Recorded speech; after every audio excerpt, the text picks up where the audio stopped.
also to continue to stimulate curiosity among, it says school kids, but I think what is meant really is the younger generation, to encourage initiative and for the future. We had a representative from Smile Blitz that can elaborate on that. Then there was, I think, a very unique input from Thomas from Tetra Pak. Came up with a very good suggestion and volunteered. That is his point was that many of the established companies, the Swedish flagship companies, they are now looking at the whole life cycle.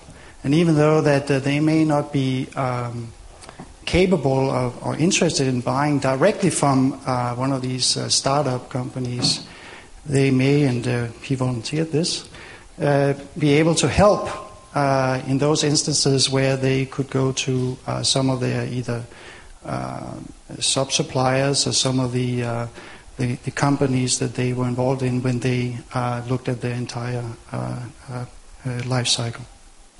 Am I saying this almost correctly? Almost correct. Almost correctly. Okay. So that I think is something that we should convey to other industrial companies in Sweden. Then on the second one, we had something here from. See, I think this was direct towards Innovationsbron. To package financial products to facilitate employing the right management to increase speed. I think there was I don't know if it was triggered by this comment by Johan, which I can recognize. That is, and I can give an example here. I spent 10 years in the U.S.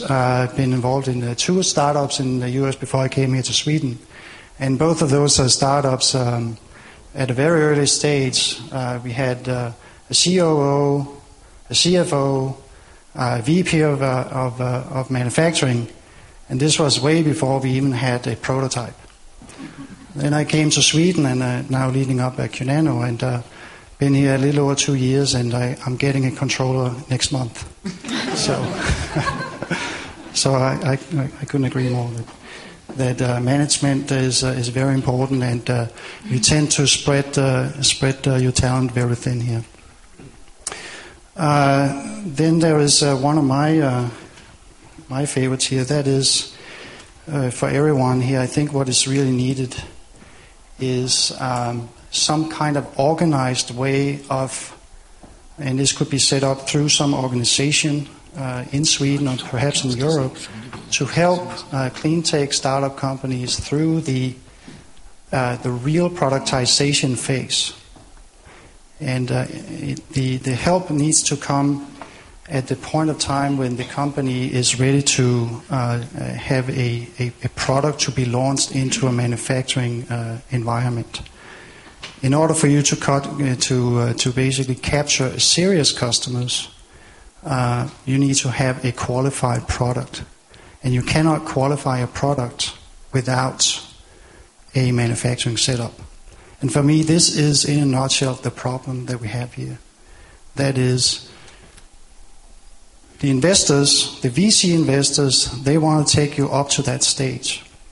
It's not a problem to get the first 20, 30 million SEK to invest. The problem comes when you need 200 to 300 million SEK to set up manufacturing facilities. For those investors to do that, they won't do that unless you have a customer. You can't get a customer unless you have a product that's qualified in the fab. So we need some kind of organization, either in Sweden or in Europe or whatever. And we need to seek help from political point of view, from the EU, from the Swedish government. And it could also be done basically through organize something that's supported by Swedish industry, participation from Swedish industry. So that's basically my take on how we crack this. I think that was it.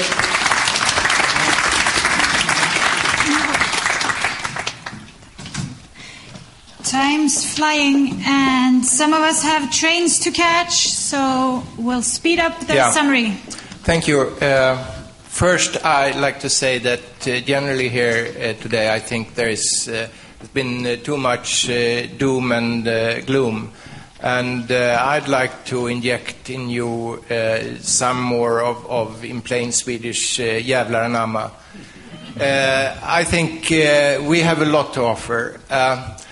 What we discussed here at our table, starting with the kind of structural issues, and being here in the southern part of Sweden, it's easy to then compare to Denmark. And I think that's interesting to make that comparison. The thing is, as I see it at least, they have a totally different industrial structure in Denmark, traditionally with the small and medium-sized companies.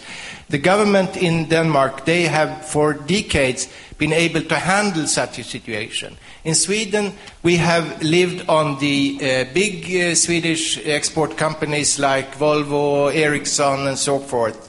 There has been kind of a handshake between the public sector, the private sector, and the trade unions. And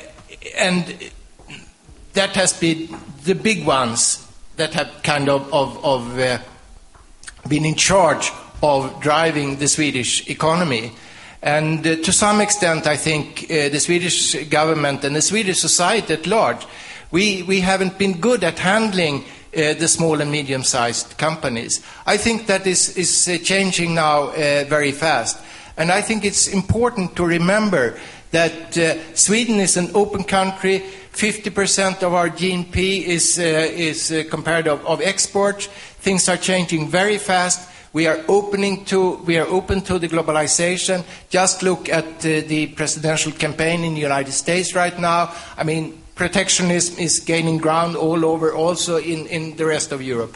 I think we are set to continue to be an open society here, and the possibilities on the structural level is very good, I would say. Also, the trade unions are very open to change. The private sector is open to change. The public sector is very much open to change. I think on the demand side, as I said some time ago, I think we have to do much more about that. I think we have to come up with more of system solutions. One of my colleagues here at the table, he's working with the so-called living lab, where as far as I understand, the state take risks in coming into building up whole system solutions with regard to building new cities. We are working in the ministry with a totally new concept, the sustainable city. It's very much the same. But anyway, I think we have to be much better in putting together different kind of technologies into packages. Thank you. I think we need to break there. Just one more thing. Short. I can assure you that all the Swedish ambassadors out in the world today, they are also ambassadors for Swedish clean technology. Thank you. Thank you very much.